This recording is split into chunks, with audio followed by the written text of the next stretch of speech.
If you are a whiskey enthusiast, if you're a bourbon enthusiast, you have probably drank whiskey from this place. This is MGP in Lawrenceburg, Indiana. You'd be one of the first, maybe the first non-MGP employee to taste the Repeal 10 blends. I'm honored. Thank you. Making rye is more difficult than making bourbon, like throughout the whole process. Okay. Is that one of the biggest things that kind of sets you guys apart from a lot of other distilleries? Yeah, I mean, we make more rye than anybody else out there by a long shot, and the dryer house is a key part of the reason why we're able to do that. Okay. So.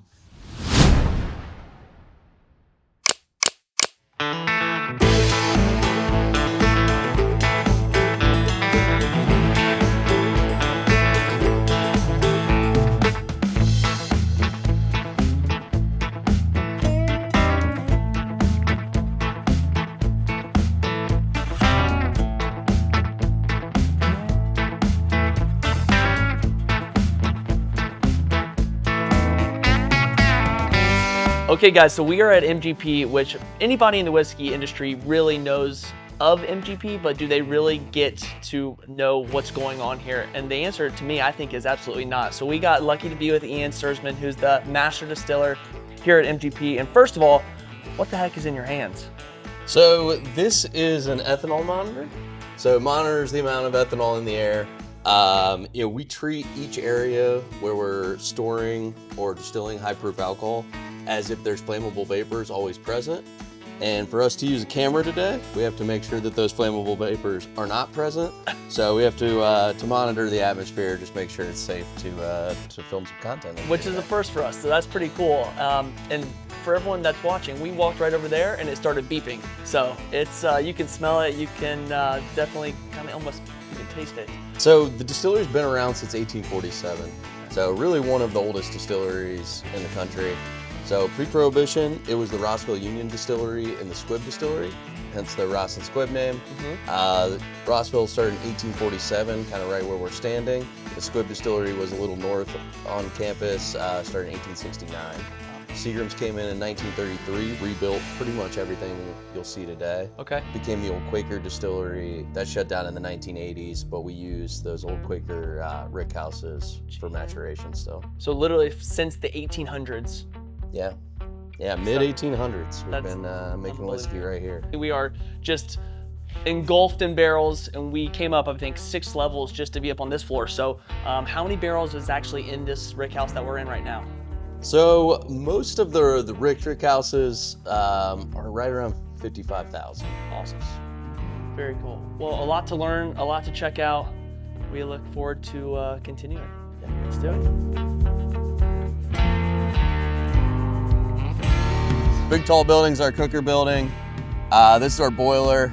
It's an old 1960s B&W boiler, 200,000 pound an hour. Wow. Was coal fired until about 2011. Wow. And now we're on natural gas. Is that one of the biggest things that kind of sets you guys apart from a lot of other distilleries? Yeah, I mean, we make more rye than anybody else out there by a long shot. And the dryer house is a key part of the reason why we're able to do that. Okay. So, but then the biggest thing that a lot of people haven't figured out about making rye is, big distilleries like us have to do something with all that spent grain. Yeah.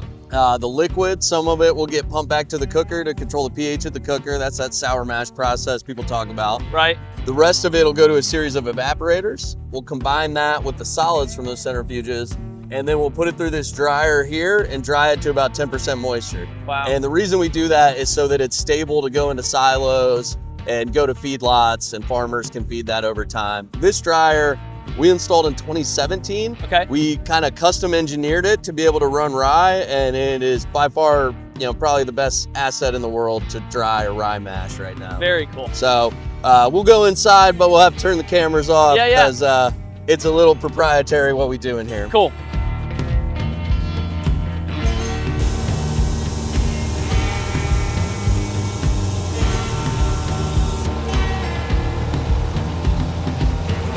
This is a mix of everything, right? So this is going to be for your own brand here, Ross and Squibb. It's going to be for your contract customers. It's a complete mix, total, correct? Yep. Yeah. So there are a lot of barrels in here. that are owned by us Okay. to either go into our brands or to be sold later as aged inventory. And there's a lot of barrels in here that are owned by our customers that they're, we're maturing them for them until they're ready to dump them. We've been distilling for so long, with our history of being Seagrams for such a long time and then Seagrams kind of dissolving. Right. There's just not other distilleries out there as big as we are with the production capabilities we have that don't have massive brands behind them taking up their production capacity, right? Right. What's been the favorite thing for you that you guys have ever put out? So, I mean, it's probably, I love rye whiskey. I love our 95.5 rye. Yeah. So the Rossville Union Barrel Proof, the 7-year, is probably my favorite. Yeah. For the bourbons, I mean, the 2025 Gatsby was Nice. really, really good. Nice.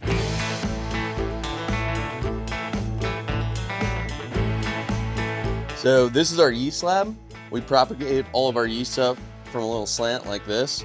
So this is old Seagrams yeast, developed by Seagrams, I believe, in the 1940s. Dang. So this is the V yeast strain.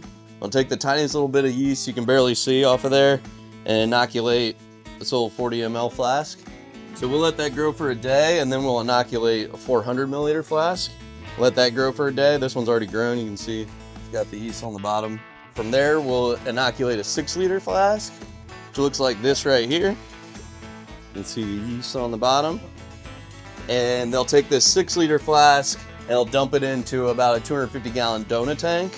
And that will grow for about 12 hours. And then that will inoculate about a 7,500-gallon yeast tub. And that'll grow for another 12 hours. Once that's ready, that'll be enough yeast for about 5 of our big fermenters across the street. And then there'll be a little bit left to inoculate the next yeast tub, 5 fermenters, the next yeast tub, 5 fermenters, and then we'll start back over at the slant. So this is the big fermentation room. As you can see, the fermenters are quite a bit bigger. Tanks is just shy of 1 million gallons, so like 960,000 gallon tanks. And these were actually built during World War II when we were supplying fuel alcohol for the war effort. Wow. Now we mostly store GNS out there, some like whip inventory as well. So as product comes off the stills, it'll fill these tanks. Every morning we'll do sensory evaluation on every tank of whiskey from the previous day. And then we'll take that sensory information and kind of figure out where those tanks are going. So we actually don't barrel every tank of whiskey we make. If we have a tank that we don't really like, instead of barreling that, we'll actually send it down to the tank farm where those big white tanks are, and then we'll bring it back up and turn it into GNS. Wow, okay.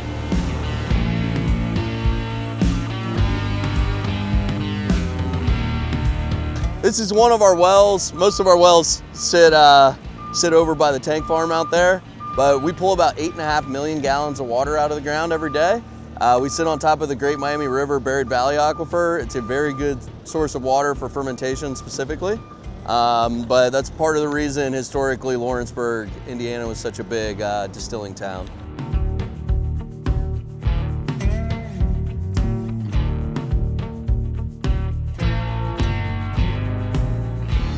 We know Ross and Squibb is the brand that's coming out of MGP. And tell me again, it's been since 2017? Yeah, so we changed the name of the distillery about 4 years ago, probably now. Okay. But MGP's a pretty short part of the history of this distillery. Yep. So we wanted to rename the distillery just something, that had a paid ode to the history here, so the Ross and Squibb is for the first 2 distilleries that's set here pre-Prohibition. And the Remus brands, who is George Remus? So George Remus was actually the biggest bootlegger by volume during Prohibition. Okay. And he owned the Squibb distillery during Prohibition. So he would have owned those rickhouses we saw up on the north part of the campus. That's awesome. Remus Repeal Reserve started when I was just working as an engineer at the distillery. Okay. But the last several releases of Remus Repeal Reserve, I've blended. Nice. But yeah, Remus Repeal 9 is our 2025 release now. Okay. And the barrels in it are anywhere from 10 to 17 years old. Wow. Really, really cool. Let's try it. Yeah. I haven't got to try it.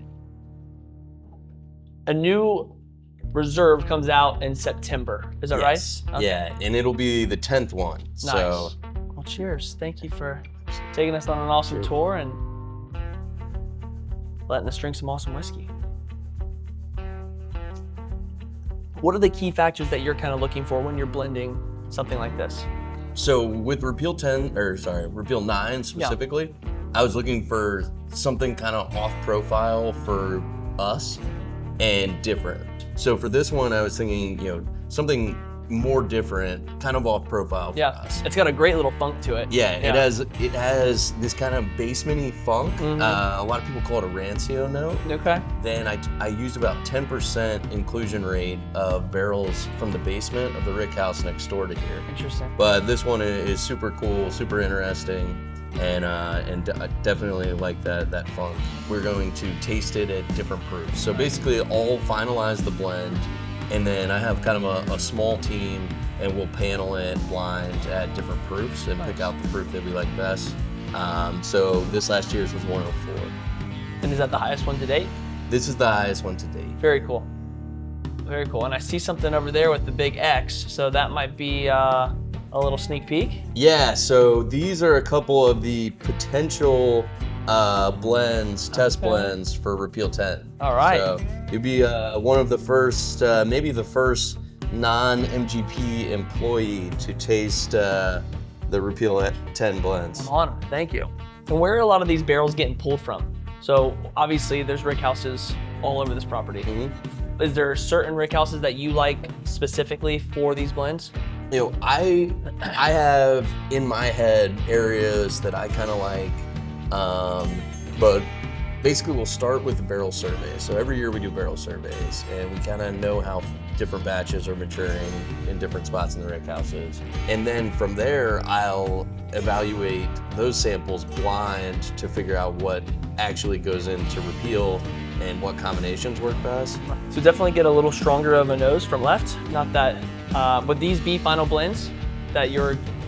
So we haven't decided yet, but one of these could be. Wow, they're very different too. Mm-hmm. More of like a floral spice profile on the left, a little lighter overall, I think. And then on the right-hand side, I think you get more of that, maybe some of those big classic notes, the vanillas and the caramels and some of the sweeter stuff. Mm-hmm. Man, I don't know, they're both really good. All of a sudden, here we are, and we got some barrel samples to get to taste with the master distiller and see if one of these barrels might be coming back to Liquor Depot. So the big thing that I always look for, right, for single barrels, especially now in the day of just a saturated market, is it has to be unique, right? So tell us a little bit about what is 100% malted rye? What does that mean? This is about as unique as it gets. So this is a new mash bill for us that we just started about 7 years ago. So this is the first batch we ever made, and it's 100% malted rye. I mean, we're known for our expertise in rye whiskey, but this is a completely new mash bill. So the 100% malted rye is a little different than the 95.5. It's a lot different than the 95.5. Yeah. So the 95.5, you have 95% unmalted rye and then 5% malted barley. And it's only 5%, it doesn't sound like a lot, but you're getting all the enzymatic activity from that 5% malted barley. Those different enzymes break down different parts of the grain. So the malted rye to me is super floral, super minty. It has a lot of the best characteristics of like the older 95.5 rye. Okay. But then it also has like a sweetness to it as well. So it's kind of like a minty sweetness, floral. It's pretty cool. I like it a lot. I'm excited to see the reaction to these when they get out in the market, because we don't really have any out in the market. Yeah, so this will be a first, I guess, for a lot of the market. We're only doing a few barrels of this nationwide this year. Wow. And this will be a first. Yeah. Nice. I'm excited to taste through. The nose is just unbelievable. Dude, these are so good. This is something completely unlike anything that I've ever picked before. So any of these three barrels would really kind of hit that mark of trying to be different and trying to be something that a lot of the people, especially in Tampa, have never had, you know?